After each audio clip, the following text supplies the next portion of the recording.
Japanese ഗാർഡനിൽ നിന്ന് നമ്മൾ നേരെ പോകുന്നത് നമ്മുടെ പെറ്റ് സെമിട്രിയിലേക്കാണ്. നിറയെ പച്ചപ്പായിരുന്നു, പോകുന്ന വഴിയൊക്കെ നല്ല രസമുണ്ടായിരുന്നു. അവിടുത്തെ ഒരു ചെടിയൊക്കെ കാണാനായിട്ട് നല്ല ഭംഗിയുണ്ടായിരുന്നു. അതുകൊണ്ട് ഞാൻ എല്ലാത്തിൻ്റെയും വീഡിയോസ് എടുക്കുമായിരുന്നു. ഫൈനലി നമ്മൾ പെറ്റ് സെമിട്രിയിലെത്തി. പെറ്റ്സിനെയൊക്കെ ഫാമിലി ആയിട്ട് അടക്കിയിരുന്ന സ്ഥലങ്ങളാണ് ഇതൊക്കെ.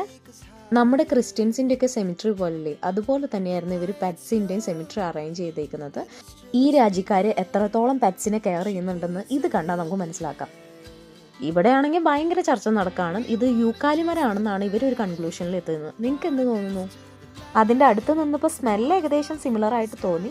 പിന്നെ അവിടെ ഒരു ചെറിയ പോണ്ടുണ്ട്. പിന്നെ പൂക്കൾ തന്നെയാണ് അവിടെ വെറൈറ്റി ആയിട്ടുള്ളത്.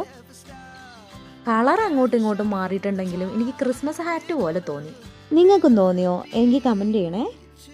ഈ പൂവൊക്കെ കാണാൻ നല്ല രസമില്ലേ? ഒരുപാട് റോസുകളൊക്കെ ഉണ്ടായിരുന്നു. ഞാനവിടെ ചെറിയ പോസൊക്കെ ഇട്ട് പിന്നെ പയ്യെ അങ്ങ് വീട്ടിലേക്ക് പോന്നു.